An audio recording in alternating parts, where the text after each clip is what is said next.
Hey everyone, thanks for hopping on. Give me a few seconds here. We'll let the Zoom call populate and we'll go ahead and get started with Sam Hilliard.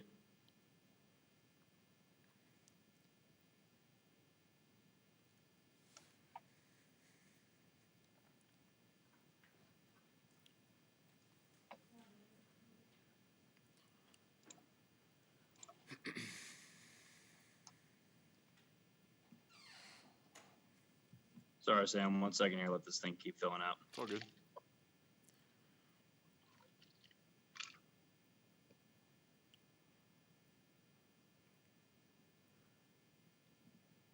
Any of you attendees so far have a question? Go ahead and raise your hand. I can call on you. All right, we'll get started here with Kyle Newman. Kyle Newman, go ahead. Hey, Sam. So I know we're about to talk to Garrett here in a few minutes, but he's really emerged as kind of a utility guy on this team, playing infield, playing backup center, left, right. What are you seeing from him just, as another fellow young player and kind of his value and increasing value to the team here? Yeah, I think he's extremely valuable. I mean, he's every coach's dream. I've been with him, coming up through the minor leagues quite a bit, and he can do it all. If there's one thing I know, he's an infielder first, but he's seems like he's very comfortable out there in the outfield, especially center. Like, he can go get them with the best of them, and last year he made a really sick play and robbed a homer.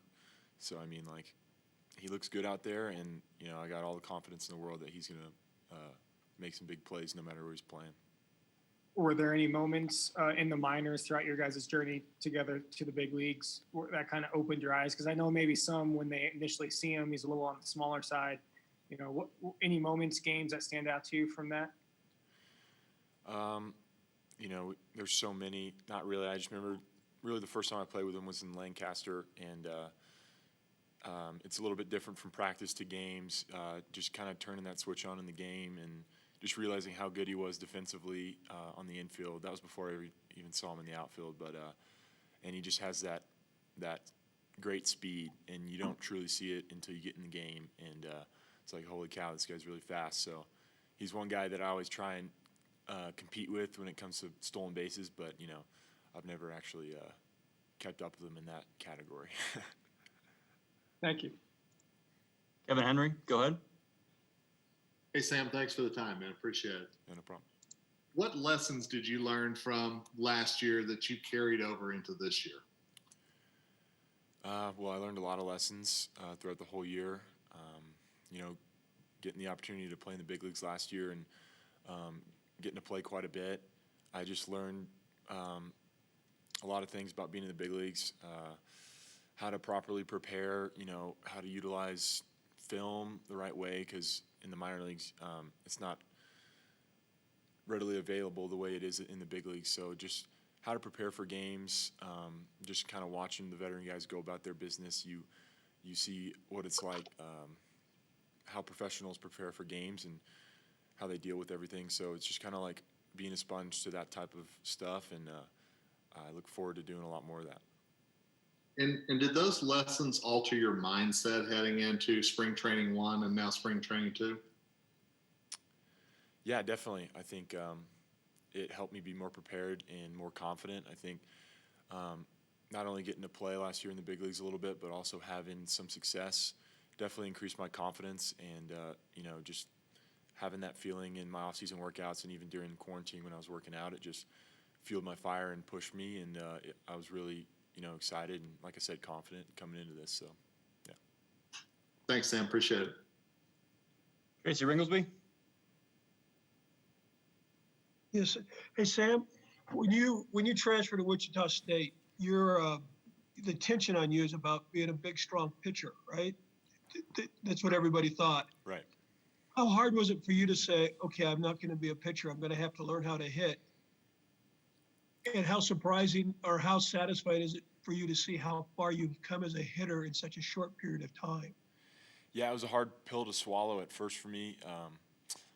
My plan was to go into Wichita and be like a Friday night starting left-handed pitcher and be a first rounder. Like, I had all these dreams and plans about that.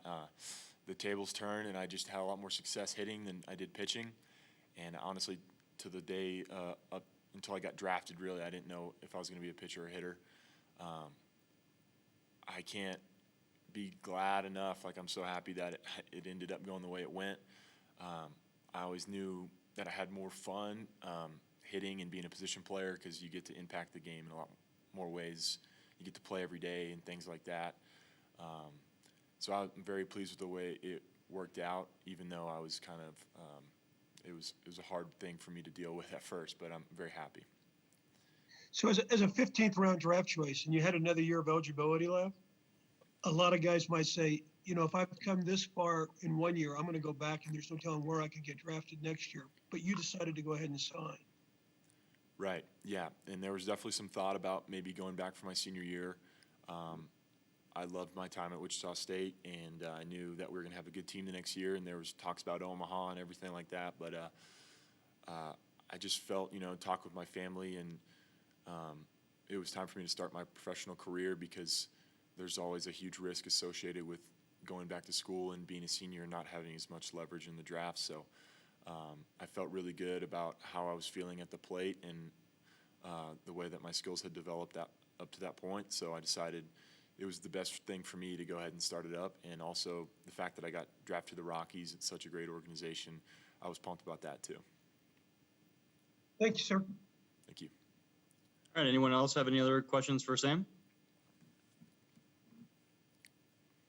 All right, then I think we're good to go. Thanks, Sam. Really appreciate you hopping on here. Yeah, thanks, guys.